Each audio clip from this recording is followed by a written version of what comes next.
Tarde, quase uma boa noite já, né, galera? Tudo bom aí? Curtiram o evento? Eu curti bastante. Queria agradecer a presença de todos vocês, agradecer também a oportunidade de aprendizado que eu tive durante o evento, né, no dia de ontem, com os outros palestrantes. E espero também agregar com algum conteúdo aqui para todos vocês, né? Bom, hoje, assunto Garbage Collection. Garbage Collection é um conceito, né, é um assunto que diz respeito a coletar a memória que não precisa ficar ativa, que uma aplicação usa. Garbage Collector é o componente de cada linguagem, aí, no caso hoje a gente vai estudar o do Go, que executa essa ação, né, de limpar a memória e permitir que a nossa aplicação continue vivendo e convivendo com os outros processos ali que estão rodando na máquina. Indo a fundo para alcançar máxima eficiência em Go. Esse daí é o nosso objetivo no desfecho desse conteúdo, ok? O conteúdo que a gente vai passar aqui, um pouco sobre mim, contextualização para colocar todo mundo na mesma página o máximo possível, fundamentos do Garbage Collector do Go, diagnóstico, análise de performance e um estudo de caso com um buffer inspirado em um caso real produtivo aí de uma das minhas últimas experiências. Tá? Sobre mim, eu tenho 40 anos, sou de São Paulo, sou casado com a Ju, pai do Matheus. Eu adoro fazer trilha, então tenho um Jeep e eu gosto de final de semana me enfiar no mato lá. Tem 20 anos que eu estou na área de TI, sempre na parte de engenharia de software. Eu escolhi essa foto porque representa o que eu mais gosto, né? Que é sair para passear com um coelho. Né? Que é passar o tempo que eu tenho disponível com a minha família. Por que se importar com o Garbage Collector? A gente tem aqui, eu coloquei 3 tópicos, né? O primeiro diz respeito à latência. A latência aí a gente está falando da latência sobre a aplicação acessar a memória do computador, tanto para escrever como para recuperar valores. Picos de CPU. O Garbage Collector, ele é majoritariamente consumidor de CPU. Então, sempre que ele executa, você tem um impacto em consumo de CPU. E Memory Leak. Ontem, a gente teve a palestra do Alexandre, que se aprofundou nesse tema. E Garbage Collector tem uma linha tênue, né? O que o Garbage Collector não consegue resolver permanece no heap memory ali para sempre. E aí é isso daí que a gente chama de memory leak. Né? No caso do Go, como o Garbage Collector e o algoritmo de runtime já resolve muita coisa, a gente chama de memory leak lógico. Apesar que tem o não lógico também, mas principalmente quando você usa pacotes de tipo o Cgo, ou então consome uma lib que interage com o sistema operacional diretamente.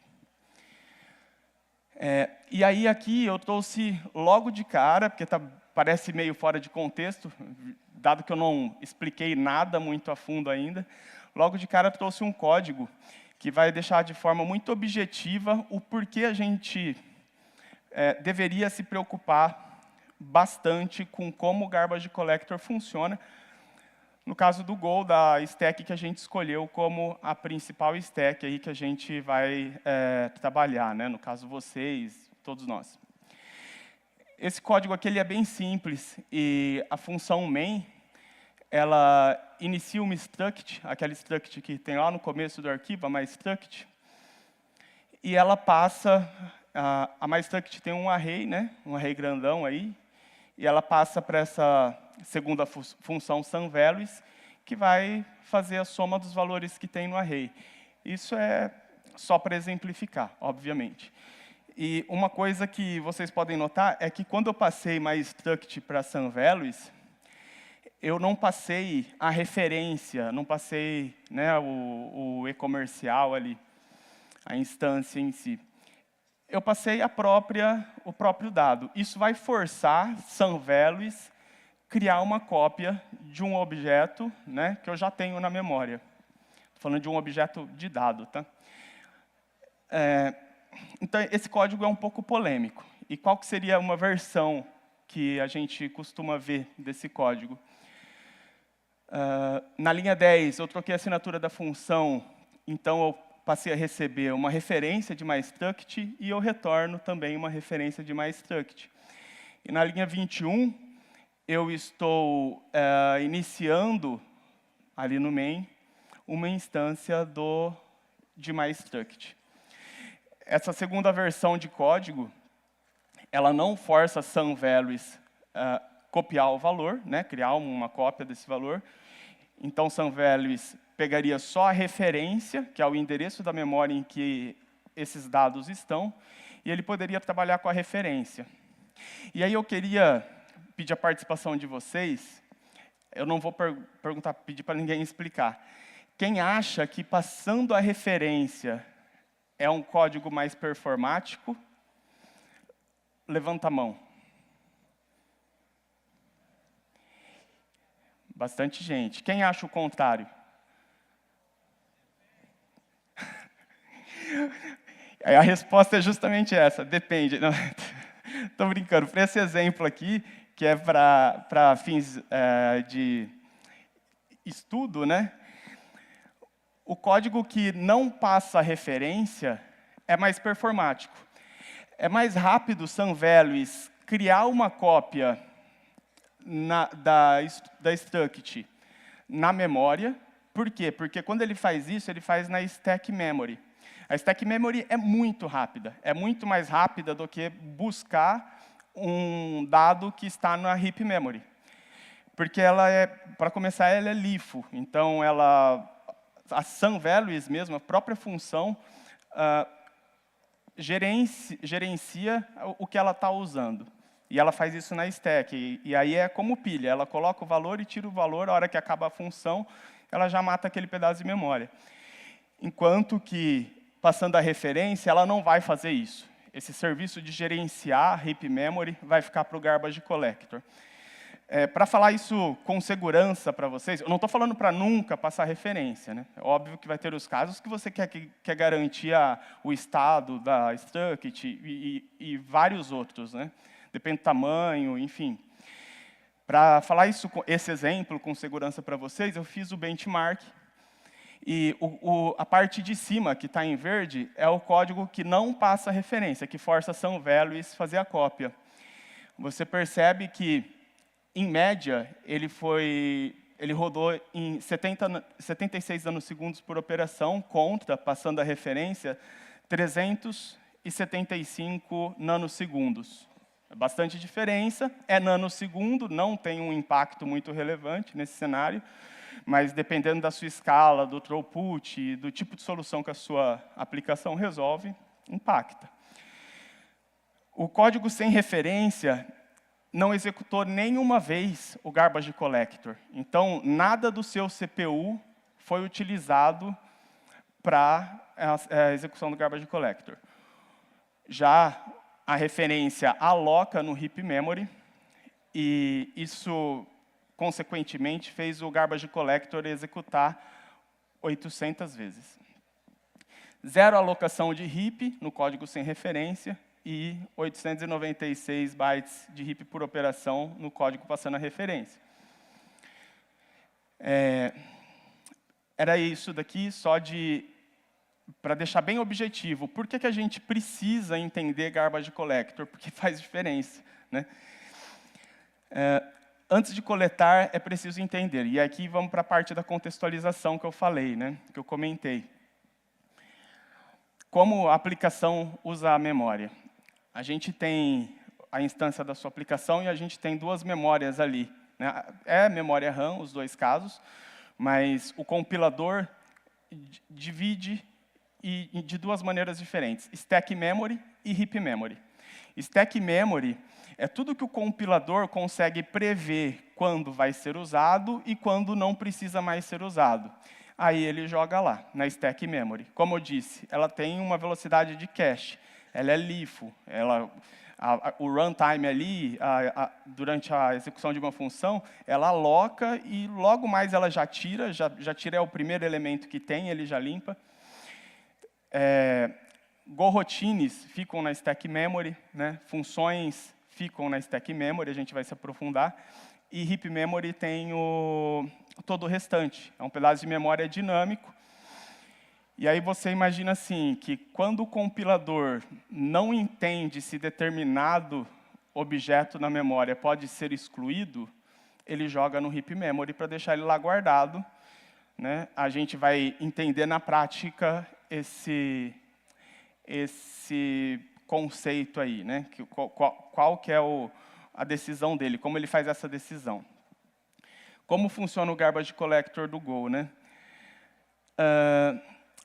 Escape analysis e o que escapa para o heap. Escape analysis é o trabalho que o compilador faz para entender essa parte de o que ele consegue garantir que é recuperável ou não.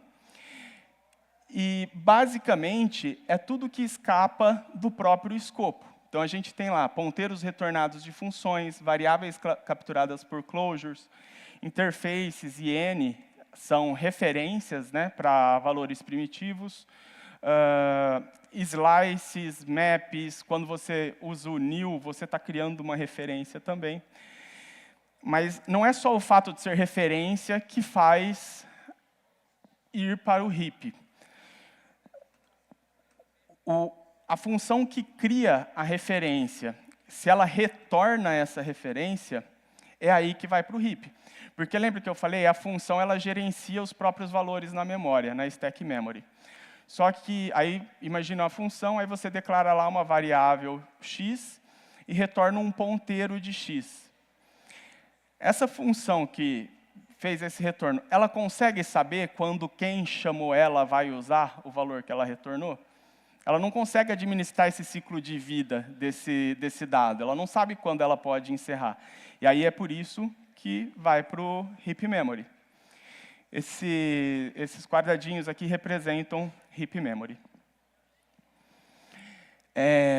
E aí, seguindo, né, nessa linha de explicar como o Go funciona, tem os goferzinhos lá no canto estão representando o runtime do Go, executando a aplicação, e os quadradinhos, o heap memory. Então, na primeira linha ali, né, que é esse primeiro ciclo, o goferzinho aloca 4 megas de memória. Um quadradinho, 1 mega, vai? E aí, depois, entra um goferzinho ali com um aspirador representando o garbage collector. Quando que esse cara entra? Quando que o garbage collector entende que ele tem que ir lá limpar a memória? É pelo tamanho que o heap está. E o limite que o heap pode chegar para que isso aconteça, para que o garbage collector seja trigado, esse limite chama heap goal. O heap goal é uma métrica construída com alguns fatores, depois a gente entra no detalhe, mas principalmente pela env goal GC, que eu coloquei ali em cima. O que essa env significa? Esse valor de 100 é o valor default. Se você não setar nada, é 100. Significa que toda vez que a memória aumenta 100% do heap ativo da última execução do garbage collector, é hora de fazer outra execução de garbage collector. Tá? A primeira execução, existe o heap base, porque a primeira execução ele não tem histórico da última, né? Então, aí é chumbado, é hard-coded no código do Go, e varia de versão para versão, de 4 ou 8 megas. Aí ele entra a primeira vez, a partir daí ele já tem métrica para continuar o processo. Então, depois que o goferzinho do aspirador entrou, ele limpou 1 mega, ficaram 3 quadradinhos. 3 quadradinhos é o heap ativo, 100 mais 100% de 3 são 6. Então, no segundo ciclo, o goferzinho com o aspirador, que é o garbage collector, ele entra com 6 megabytes para limpar o que não vai mais ser usado da memória. limpou 6, sobrou 5, né? GoGC é 100, da próxima vez ele entra com 10.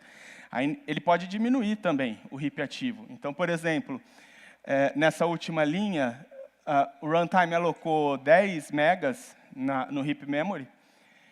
O goferzinho foi lá limpar, só que um pouquinho antes do goferzinho lá limpar, do garbage collector coletar, uma gorrotine que era bem grandona, tinha muito dado, muita variável, função, structs, terminou. Então, em vez de conseguir limpar só um, igual nos casos de cima, ele limpou logo 8 megas, né? Então, não é incremental só para cima.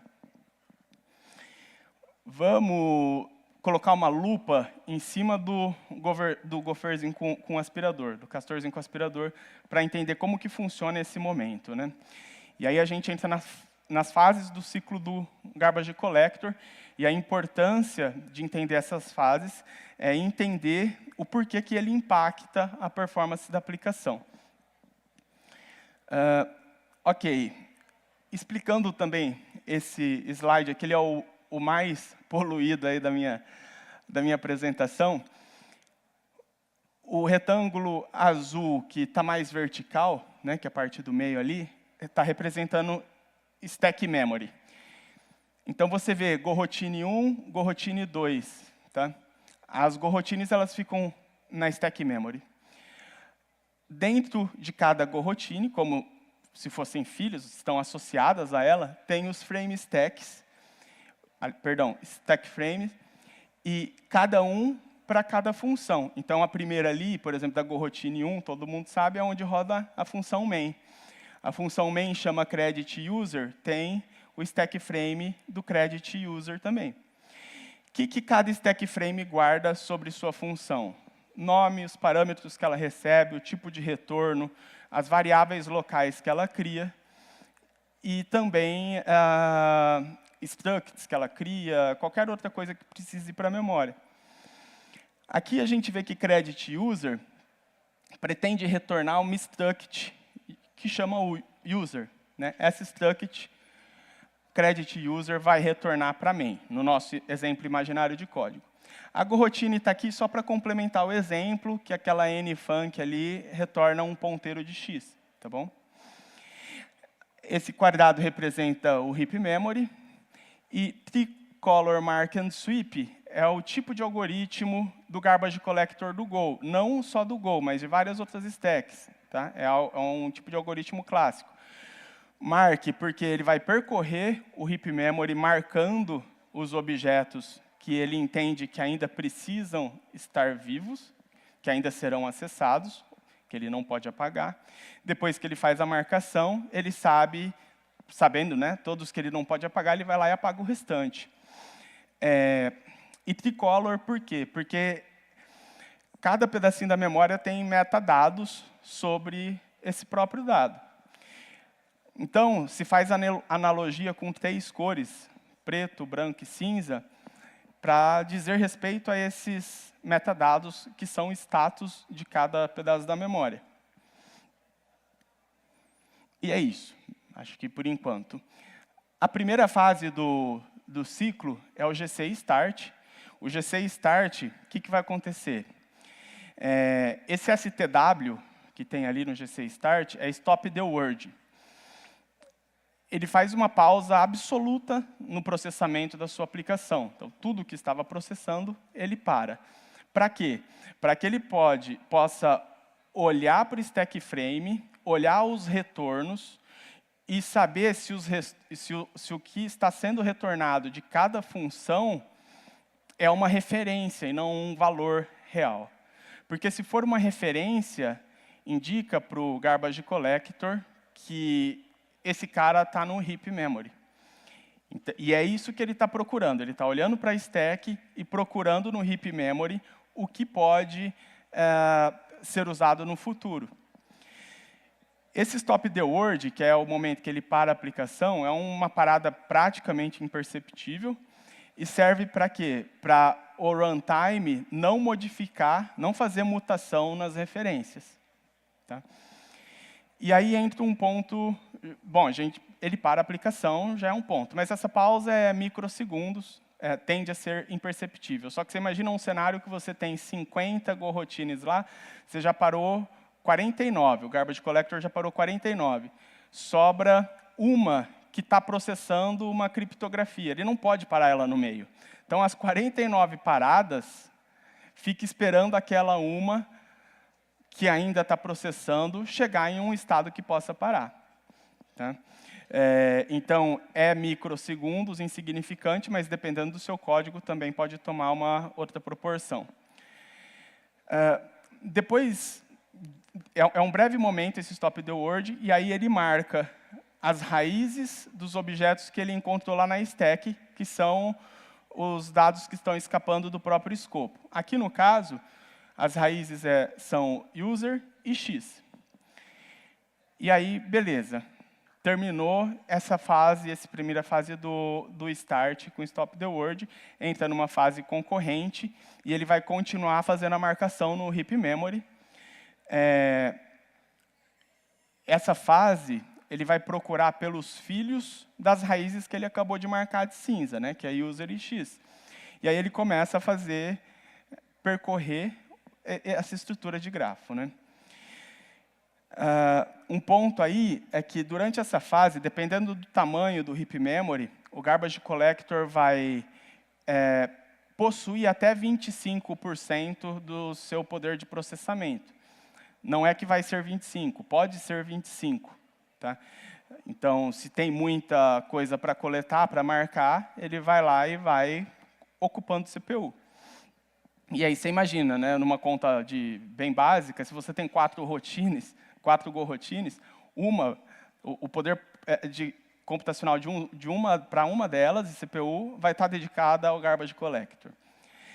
E aí ele vem marcando os filhos de cinza e percorrendo. Quando ele tem certeza que ele não pode já deletar user mais, ele marca user de preto para garantir, esse cara eu não vou apagar no final do processo.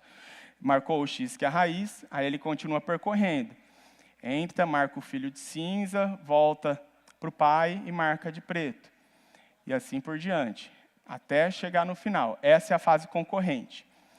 Acabou a fase concorrente, aí o termination, por enquanto a gente está só na etapa de marcação. Ele está marcando o que ele não quer apagar do heap memory. No termination, ocorre mais um stop the word, que é o quê? É para ele saber se, como a última fase foi concorrente, ele precisa verificar se não houve mutação nas referências dos filhos também. E esse stop the word é um pouco mais custoso. Também, nas versões mais recentes do Go, 1.18 para cá, é para ser imperceptível. Mas, dependendo do throughput da sua aplicação, vai custar. Né? E isso encerra o ciclo de marcação, e aí entra na fase da varredura. A fase da varredura é tudo que sobrou em branco, que é a cor original dos objetos, usando a analogia das cores, o Garbage Collector vai lá e apaga da memória. Simples. Assim, e isso também é custoso. E aí é custoso a um ponto de CPU que ele pode precisar de ajuda das próprias Go routines. E aí tem, nessa parte do algoritmo, o Sweep Assist. Sweep Assist é o Garbage Collector delegando para as Go routines da sua aplicação, me ajuda a apagar os dados aqui na mesma proporção que você aloca. Uma Go routine que aloca muito, ela vai ficar com mais trabalho. Uma Go routine que aloca menos trabalho. Perfeito. E aí fechou, limpou a memória. Aí quando que ele sabe a próxima vez que vai executar? Na fase do pacing. O pacing, entre uma execução e outra, no Garbage Collector, o runtime faz algumas previsões. O runtime sabe o quanto a sua aplicação está alocando de memória por segundo quando ela está em um estado estacionário. Né? O estado estacionário é assim, a gente vai ver já mais detalhado.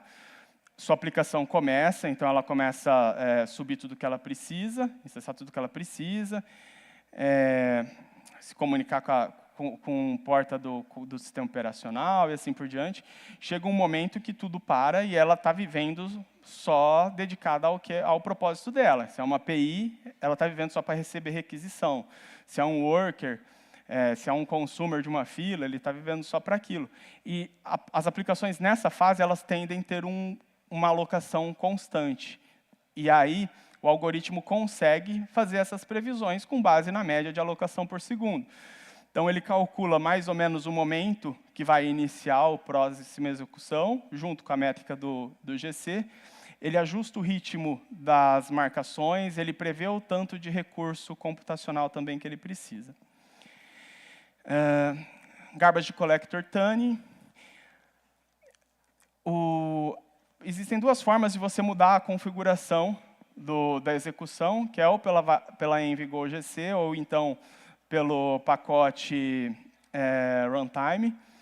E essa prática de mudar a execução é que vai determinar, um pouco do que o Alexandre disse também na palestra dele ontem, ela determina o trade-off entre CPU e memória. Se você executa mais Garbage Collector, você precisa de menos memória. E se você executa menos Garbage Collector, você precisa de menos CPU, só que você precisa de mais memória para dedicado para o heap, né? E aí, essas modificações impactam na latência, no uso de CPU, né, na capacidade de trabalho da sua aplicação também. Aqui tem um gráfico, ele está lá no GC Guide do Golang.org, e ele representa, com a env-go GC igual a 100, que é o valor default, essa dinâmica, né, desse trade-off. O steady state ali, que é o estado estacionário, a gente vai olhar só para esse recorte, né, que é essa chave grandona. Você percebe que a linha azul escura é o heap ativo, e ela está em 20 megas. E aí, o azul claro é o crescimento do heap memory, conforme a aplicação vai existindo. A hora que chega lá no picozinho ali, ó, nos 40 megas, o Garbage Collector entra e derruba, limpa a memória. Então, você vê que o Go GC a 100, ele permite que a memória vá de 20 a 40. E você pode ver que são 7, 8 picos, é a quantidade de vezes que o Garbage Collector executou. Essa aplicação, lá, segundo a documentação, ela precisaria existir por 10 segundos. E você pode ver que aqui no final da linha horizontal, ela viveu por 10,68 segundos. Não é que ela viveu, ela consumiu 10,68 segundos de CPU. Esses 0,68 que estão sobrando é do Garbage Collector. Tá? Espera que deu uma travada aqui. Beleza, esse aqui é mais um exemplo. O Garbage Collector, o Go GC definido para 50, você percebe que você não precisa mais de 40 MB de memória, os picos estão ali na faixa dos 30. E, em compensação, você dedicou 1,32 segundos de CPU para o Garbage Collector. Esse aqui é o exemplo inverso. Você pode ver que o Garbage Collector executou muito menos e também consumiu só 0,45 segundos de CPU. Tá? Ferramentas para diagnóstico. São as mesmas já faladas aqui, né? pproof, o pacote metrics, o runtime metrics, tem algumas flags, GoDebug, GCFlag. Isso daí vai te ajudar a identificar o que está pesando no seu CPU, o tanto de alocação que você tem e outras métricas. Tá? E aqui, estudo de caso, geração de buffer. Baseado em um cenário real, tirei toda a complexidade para deixar só o exemplo puro aqui. A gente vivia numa arquitetura de microserviço, isso já tem alguns anos. Então, você imagina uma instituição financeira que passa um serviço que tem que fazer a autorização do cartão de crédito, por exemplo. Aí você tem um microserviço lá que recolhe log de todos os outros para centralizar para a auditoria. Esses logs chegam em formato muito mal formatados, na realidade, né? Porque é um monte de microserviço, de stack diferente, feito em época diferente. Então, o cenário aqui, o que acontecia nesse exemplo? É basicamente isso. Cria um buffer e escreve o dado que está recebendo desses logs num slice de buffers. E simples assim. Isso tinha um consumo muito alto, né? E também impactava completamente a performance da aplicação. Esse aqui é o código otimizado, que ele não cria buffer por buffer, mas ele tem um pool de buffer. No pool de buffer, ele pede um buffer para o pool vê um que não está sendo usado, passa para ele usa, devolve para o pool, já limpo, e esse mesmo espaço de memória pode ser reutilizado. Tá? A diferença é absurda, né, naturalmente. Para você ter uma ideia, esses dois códigos, rodando na minha máquina durante 1 minuto, o não otimizado utilizou 15 GB de memória. É óbvio que isso não é tudo de uma vez só. Em um espaço de tempo, o Garbage Collector fica ali no meio limpando ela toda hora.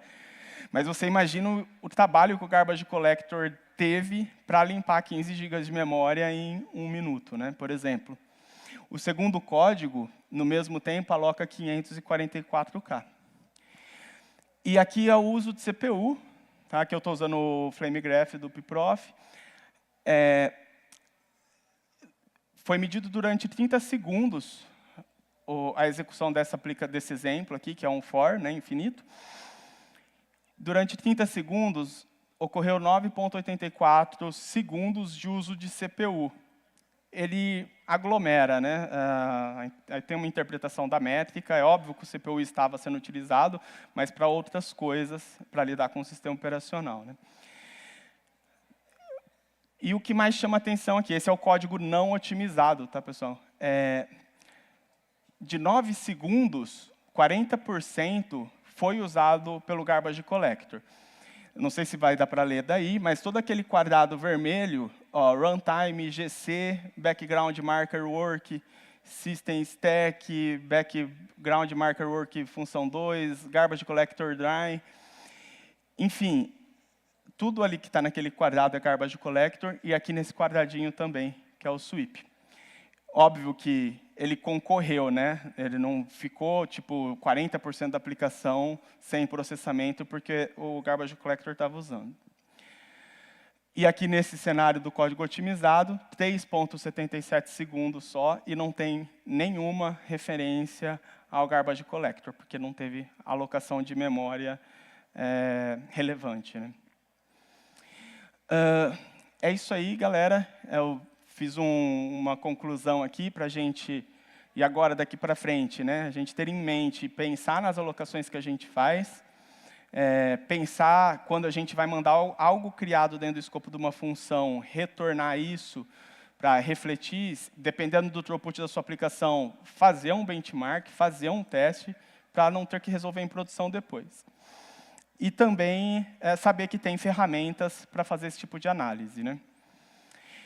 É isso aí, agradeço a atenção de todos. Aqui é meu LinkedIn, quem quiser adicionar, eu ficaria grato. Valeu. Valeu, parabéns, Maximiliano.